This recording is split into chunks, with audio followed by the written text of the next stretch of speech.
सवाल दूसरा भी उठता है कि अडानी जी आज क्या परिस्थितियां पैदा हो गई, अमेरिका ने उनके खिलाफ किस तरह के मामले उजागर कर दिए।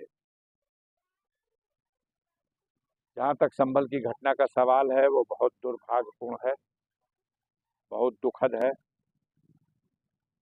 क्योंकि महाराष्ट्र का चुनाव संपन्न हुआ था, उत्तर प्रदेश का चुनाव संपन्न हुआ था, और इस चुनाव में जो बड़े पैमाने पे बेईमानी कराई गई प्रशासनिक मशीनरी को और चुनाव आयोग की मिलीभगत से, उस पर पूरे प्रदेश की जनता में एक चिंता और एक चर्चा प्रारंभ हुई थी। संभल की घटना,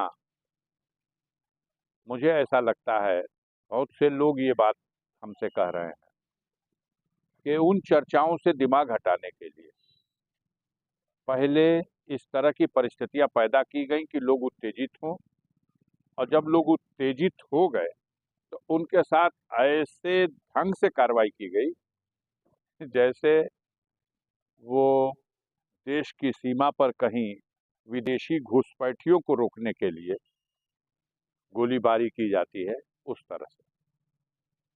तो ये देखने में आ रहा है, पिछले दिनों तो चुनाव में जब मतदाताओं को भी, महिला मतदाताओं को रोकने के लिए पिस्तौल निकाल के दौड़ाया जा रहा था। तो ये सरकार चलाने वाले लोग देश में लोकतंत्र का गला घोटना चाहते हैं, और इसलिए इस तरह की घटनाओं को अंजाम दिया गया। हम चाहेंगे, हमारी विनती है, हमारा निवेदन है वहाँ के लोगों से कि जिनके घर के लाल इस घटना में मार दिए गए, उनकी तो जान चली गई, और न जाने कितने लोगों की दुकानें जला दी गई, गाड़ियां फूकी गई, सारे तरह का जो तांडव हुआ, और फिर लगातार जारी है। दिन में मार्च और रात में घर में घुस करके महिलाओं तक को नहीं बख्शा जा रहा, कई महिलाओं को भी पकड़ के जेल में डाला गया। माननीय माता प्रसाद पांडे जी उत्तर प्रदेश में नेता प्रतिपक्ष हैं, और इस हैसियत से जो सरकार की कार्यप्रणाली के विरुद्ध तमाम सवाल खड़े हो रहे हैं, और पीड़ितों से मिलने के लिए और वहाँ की असलियत धरातल पर देखने के लिए वो वहाँ जब जा रहे हैं तो रोका जा रहा। माननीय सर्वोच्च न्यायालय ने जो कुछ कहा है और जितना फटकारा है, लेकिन बेशर्म लोगों को तो कभी शर्म ही नहीं आती, और आए दिन मनमानी करने पे आमादा है। अब तो ये लोग प्रशासनिक मशीनरी का दुरुपयोग करके न्यायिक सेवा में बैठे हुए पदाधिकारियों को भी धमकाने, डराने और अपने दबाव में लेने और अपना मनचाहा कार्य कराने के लिए विवश कर रहे हैं।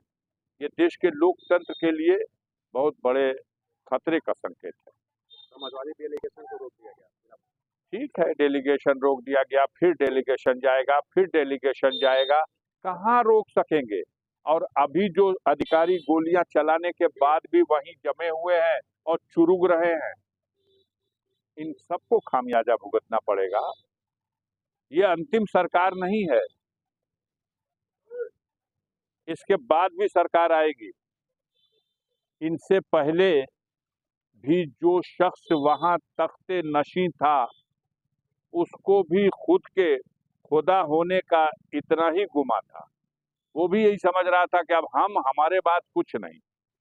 लेकिन ये बैठे हुए कोई अस्थाई परमानेंट नहीं है, समझ रहे हैं? वक्त आएगा, बदले जाएंगे। अभी जो लोग हैं कल बदले जाएंगे, और अभी जो उनके चढ़ावे पे गुनाह हो रही है, अत्याचार हो रहा है, जातियां हो रही हैं, इस सबका हिसाब किताब होगा। कानून के रास्ते से सब जांच होगी।